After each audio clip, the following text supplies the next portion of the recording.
Jazzy Aroma. Hello friends, இன்னைக்கு நான் உங்களுக்கு செஞ்சு காமிக்கக்கூடிய ரெசிபி வந்து ஒரு கேக் ரெசிபி தான். அதான் ரெட் வெல்வெட் கேக். இது எல்லாருக்குமே ரொம்ப பிடிச்சமான கேக்கும் கூட. குழந்தையில இருந்து பெரியவங்க வரைக்கும் எல்லாருக்குமே இது ரொம்ப பிடிக்கும். ரொம்பவே ஈஸியான மெத்தட்ல வந்து இந்த கேக்கை நம்ம வீட்லயே செஞ்சிடலாம். இதுக்கு கடைக்கு தான் போகணும்னு அவசியம் இல்லை. கடையில் வந்து இந்த கேக் வந்து உண்மையிலே ரொம்ப காஸ்ட்லி தான். ஆனால் வீட்டில் வந்து இந்த கேக்கு செஞ்சால் அந்த அளவுக்கு காஸ்ட்லி கிடையாது. பாருங்க, இந்த கேக்கை நான் உங்களுக்கு ஸ்லைஸ் பண்ணி காமிக்கிறேன் பாருங்க. கத்தி கூட எவ்வளோ ஈஸியாக ஸ்மூத்தாக இறங்குது பார்த்தீங்களா? அவ்வளோ டெக்ஸ்சர் வந்து அவ்வளோ ஸ்மூத்தாக இருந்துச்சு. ரொம்ப சாஃப்டாகவே இருந்தது. பார்க்குறதுக்கு மட்டும் இல்லை, இந்த கேக்கு வந்து சாப்பிட்றதுக்குமே உண்மையிலே ரொம்ப டேஸ்ட்டாக இருந்துச்சு. கண்டிப்பாக இந்த கேக்கை நீங்களும் உங்கள் வீட்டில் ட்ரை பண்ணி பார்க்கணும். உண்மையிலே ரொம்ப நல்லா வந்துச்சு. இந்த ரெசிபி நீங்களும் உங்கள் வீட்டில் இதே மாதிரி செய்யணும்னு ஆசைப்பட்டீங்கன்னா இந்த வீடியோவை வந்து ஸ்கிப் பண்ணாமல் பாருங்கள். கண்டிப்பாக நீங்களும் இதே மாதிரியான கேக்கு உங்கள் வீட்டில் செஞ்சு நீங்களும் என்ஜாய் பண்ணலாம். இந்த சாஃப்டான ரெட் வெல்வெட் கேக் செய்யறதுக்கு என்னென்ன பொருட்கள் தேவைங்கிறத வாங்க வீடியோக்குள்ள போய் பார்க்கலாம். மைதா மாவு 2.5 cup, sugar 1.5 cup, butter 100 gram, cocoa powder 2 tablespoon, முட்டை 2, buttermilk 1 cup, refined oil 1 cup, baking powder 1 teaspoon, baking soda half a teaspoon, salt half a teaspoon, vanilla essence 1 teaspoon, red food color 1 teaspoon, vinegar 1 teaspoon. இந்த cake செய்யறதுக்கு தேவையான மைதா மாவை நாம முதல்ல ஜலிச்சு எடுத்து வச்சுக்கலாம். அதுக்கு ஒரு பவுல் எடுத்துக்கோங்க. அது மேல ஜலடையை வச்சுக்கோங்க. அதுல 2.5 கப் மைதா மாவை சேர்த்துக்கோங்க. அதுக்கப்புறம் பேக்கிங் பவுடர் பேக்கிங் சோடா எடுத்து வச்சிருக்கோம் இல்லையா, அதையும் இதோட சேர்த்துக்கோங்க.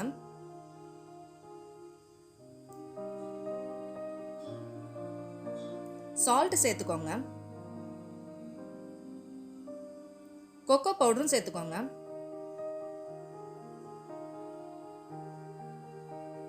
எல்லாத்தையும் சேர்த்துட்டு நல்லா ஜலிக்கணும். இந்த மாதிரி ஸ்பூன் போட்டு நல்லா மிக்ஸ் பண்ணி விட்டோம்னா எல்லாம் ஒன்று சேர்ந்து கலந்து ஒன்று போல ஜலிச்சு எடுத்துக்கலாம். ஜலிச்சு எடுத்த இந்த மைதா மாவை வந்து நல்லா மிக்ஸ் பண்ணிட்டு ஒரு ஓரமா வச்சிருங்க. இன்னைக்கு இந்த கேக்கை வந்து நான் ஸ்டாண்ட் மிக்சர், அதாவது பிளானட்டரி மிக்சர் யூஸ் பண்ணி தான் செய்ய போறேன். நீங்க வந்து எலக்ட்ரிக் பீட்டர் வந்து யூஸ் பண்ணி கூட செய்யலாம். அது கூட இல்லாதவங்க வந்து விஸ்க் யூஸ் பண்ணி கூட செய்யலாம். இப்போ வந்து 100 கிராம் பட்டர் வந்து இந்த பவுல்ல போட்டுக்கோங்க.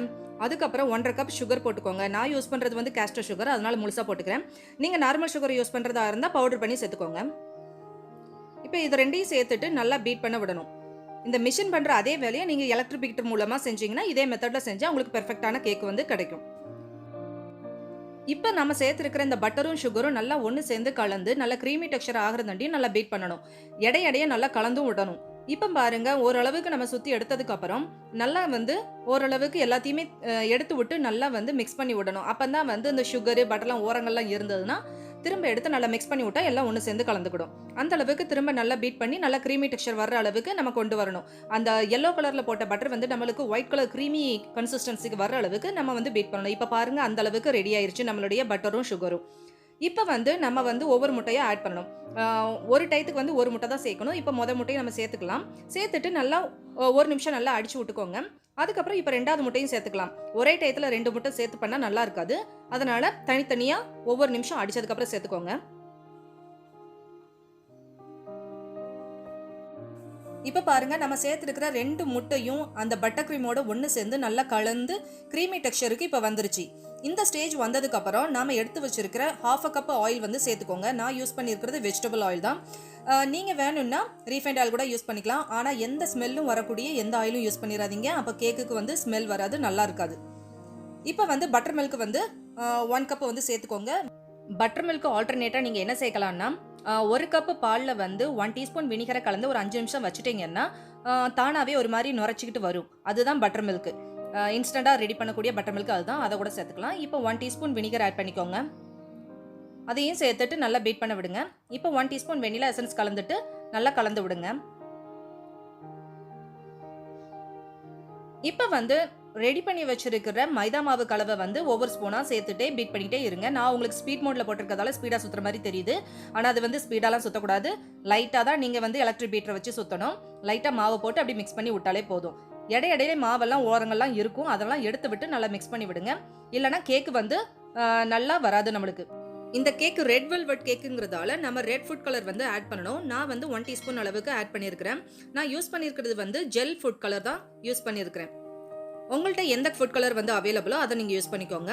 இப்போ நம்ம ஜெல் கலரும் ஆட் பண்ணதுக்கப்புறம் நல்லா மிக்ஸ் பண்ணி விட்டாச்சுன்னா நம்மளுடைய கேக் பட்டர் வந்து இப்போ ரெடி ஆயிருச்சு. இப்போ வந்து ட்ரேல வந்து நம்ம வைக்கணும். அதுக்கு முன்னாடி ட்ரேயை ரெடி பண்ணிக்கலாம். நான் 2 ட்ரேல வந்து டிவைட் பண்ணி ஊற்ற போகிறேன். அதுக்காக 2 ட்ரே வந்து பட்டர் ஷீட்டு போட்டு ஆயில் அப்ளை பண்ணி தான் நான் வச்சிருக்கிறேன். வேணும்னா பட்டர் இல்லை கீ எதுனாலும் நீங்கள் யூஸ் பண்ணிக்கலாம். இப்போ ரெடி பண்ணி வச்ச பேட்டரை வந்து 2ஆ நம்ம டிவைட் பண்ணி வைக்கணும்.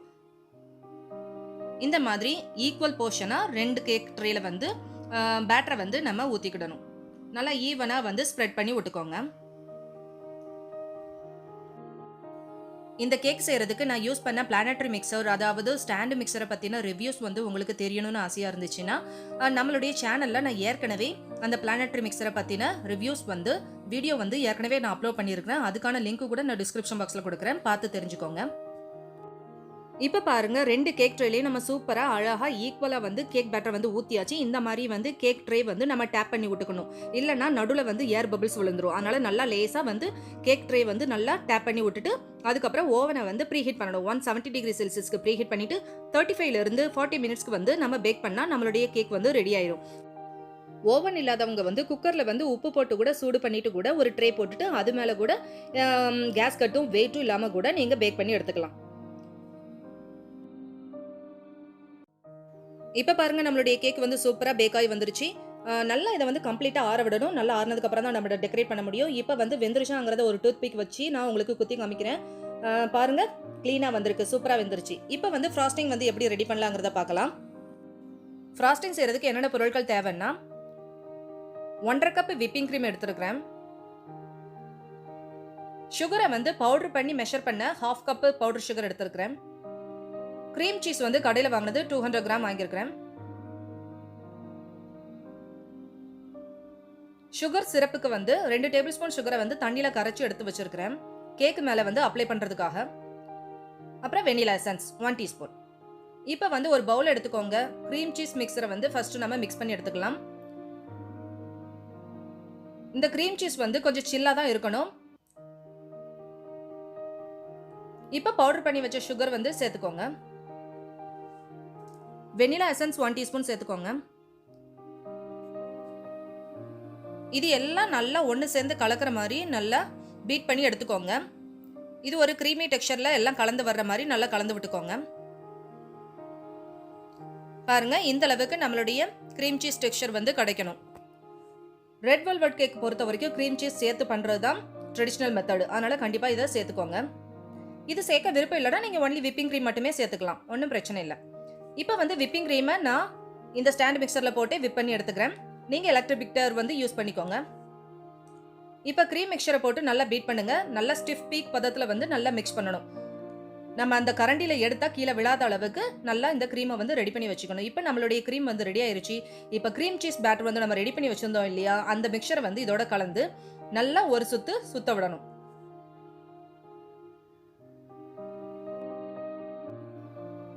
இப்போ மிஷினை செட் பண்ணிவிட்டு நம்ம க்ரீம் சீஸ் போட்டிருக்கோம் இல்லையா, அதோட இந்த விப்பிங் க்ரீமும் சேர்ந்து நல்லா ஒன்று சேர்ந்து கலக்கிற அளவுக்கு மிக்ஸ் பண்ணால் போதும். ரொம்ப ஓவர் பீட் பண்ண வேண்டாம். 1 நிமிஷம் எல்லாம் கலந்து விட்டாலே போதும். இப்போ நம்மளுடைய கேக்குக்கு மேலே போடக்கூடிய ஃப்ராஸ்டிங் வந்து இப்போ ரெடி பண்ணியாச்சு. இப்போ நம்மளுடைய கேக் வந்து நான் 4 ஸ்லைஸாக வந்து ஸ்லைஸ் பண்ணி எடுத்து வச்சிருக்கிறேன். ஒவ்வொரு கேக்குமே 2 ஸ்லைஸ் பண்ணி எடுத்து வச்சிருக்கிறேன். 2 கேக்கு பண்ணோம் இல்லையா, அதனால 4 ஸ்லைஸு கேக் வந்து ரெடி பண்ணி வச்சிருக்கிறேன். பாருங்க நம்மளுடைய கேக்கை பாருங்க, பார்த்தாலே உங்களுக்கு தெரியும் எவ்வளோ ஸ்பாஞ்சியா இருக்குன்னு. சூப்பராக வந்திருக்கு பாருங்க நம்மளுடைய கேக்கு. இப்போ நாம ஒவ்வொரு ஸ்லைஸும் ரெடி பண்ணி வச்சிருக்கோம் இல்லையா, இப்போ நாம அசம்பிள் பண்ணலாம். அதுக்கு வந்து கேக் போர்டு எடுத்துக்கோங்க. அது மேலே விப்பிங் க்ரீம் வந்து லைட்டாக தடவிட்டு அது மேலே ஃபர்ஸ்ட் லேயர் கேக்கை வந்து நம்ம இப்போ வைக்கணும். ஏன் இந்த விப்பிங் க்ரீம் நம்ம அப்ளை பண்ணுறோன்னா, கேக் வந்து நம்ம பண்ணும்போது ஷேக் ஆகாமல் சாஞ்சு விழாமல் இல்லை ஓரங்கள்லாம் இல்லைனா கீழே உடஞ்சி கூட விழுறதுக்கு வாய்ப்பு இருக்குது. அந்த மாதிரி ஆகாமல் இருக்கிறதுக்காக நம்ம வந்து விப்பிங் க்ரீம் அப்ளை பண்ணணும். அதுக்கு மேலே இந்த மாதிரி சுகர் சிரப்பை வந்து ஸ்ப்ரே பண்ணி விட்டுக்கோங்க. இந்த சுகர் சிரப்பு வந்து ஸ்ப்ரே பண்ணி விட்டால் தான் நம்மளுடைய கேக் வந்து மாய்ஸ்சராக இருக்கும், சாப்பிட்றதுக்கு தொண்டையில் வந்து சிக்காமலையும் இருக்கும். இப்போ விப்பிங் க்ரீமை நல்லா ஸ்ப்ரெட் பண்ணி விட்டுருங்க. அதுக்கப்புறம் அடுத்த லேயர் கேக்க வைங்க. இதே ப்ரொசீஜரே உங்கள்ட்ட எத்தனை லேயர் இருக்கோ அத்தனை லேயரும் இதே ப்ரொசீஜர்லேயே வைங்க. ஒவ்வொரு ஸ்லைஸ் ஆஃப் கேக்கை வைங்க. அதுக்கப்புறம் சுகர் வாட்டர் வந்து அப்ளை பண்ணுங்க. அதுக்கப்புறம் ஃப்ராஸ்டிங் க்ரீமை வந்து வைங்க. அதுக்கப்புறம் கேக்கை வைங்க. ஃபைனல் டச் இதே மெத்தடில் கொடுங்க. அதுக்கப்புறம் டெக்கரேஷன் கூட உங்களுடைய விருப்பம் தான். நீங்கள் எந்த மாதிரி செய்யணும்னு ஆசைப்படுறீங்களோ அந்த மாதிரி செஞ்சுக்கோங்க. இந்த மாதிரி நம்மளுடைய கேக்கு வந்து நல்லா ஈவனாக ஸ்ப்ரெட் பண்ணி விடுங்க. இந்த க்ரீம் எல்லாம் போட்டு நல்லா.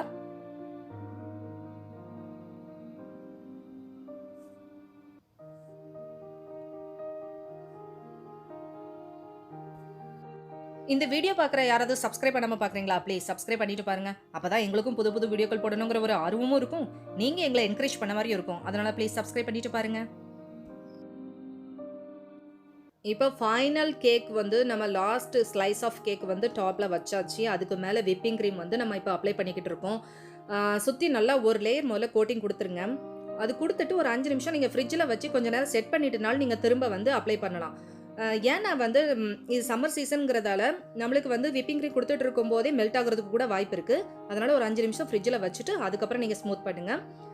திரும்ப நான் எடுத்து இப்போ வந்து நம்ம அந்த டாப்பை வந்து நல்லா ஸ்மூத் ஆக்கணும். அதுக்கு வந்து இந்த மாதிரி ஸ்பேட்டலா யூஸ் பண்ணி நல்லா ஸ்மூத் பண்ணி விடுங்க. இப்போ வந்து நான் வந்து ஒரு டிசைன் பண்ணுறதுக்காக ஒரு ரிங் எடுத்துருக்கிறேன்.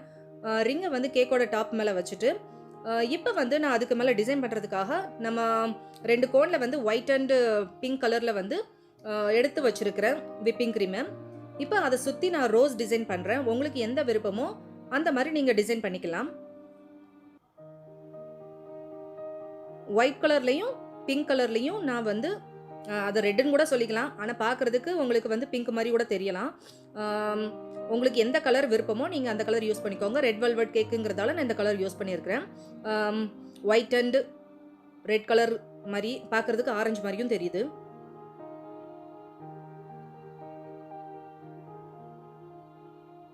உங்களுக்கு எந்த பேட்டர்ன் பிடிக்குமோ எந்த டிசைன் பிடிக்குமோ அந்த மாதிரி நீங்கள் ஓன் டிசைன் பண்ணிக்கோங்க. பாருங்க, பார்க்கவே ரொம்ப அழகாக வந்திருக்கு பாருங்க. நம்மளுடைய ரோஸ் டிசைன் கூட சூப்பராக வந்திருக்கலாங்க. இப்போ நான் வந்து கேக்கோட க்ரம்ஸ் இருக்கும் இல்லையா, நம்மளுக்கு டாப்பில் வந்து க்ரம்ஸ் இருக்கும் இல்லையா, அந்த க்ரம்ஸ் எல்லாம் இந்த மாதிரி உதுத்து எடுத்து வச்சுட்டு சென்டரில் வந்து இந்த மாதிரி நல்லா ஸ்ப்ரெட் பண்ணி விட்டுருங்க. இப்போ பாருங்க, சூப்பராக அழகாக வந்திருக்குங்களா. இதே மாதிரியே நம்ம கேக்கோட ஓரங்கள்லையும் இதே மாதிரி நல்லா அப்ளை பண்ணிக்கலாம். இந்த மாதிரி க்ரம்ஸை வந்து கேக்கோட க்ரம்ஸ் வந்து இந்த கேக்கை பொறுத்த வரைக்கும் நம்மளுக்கு வந்து கேக்கோட க்ரம்ஸ் வந்து வேஸ்ட் ஆகாது.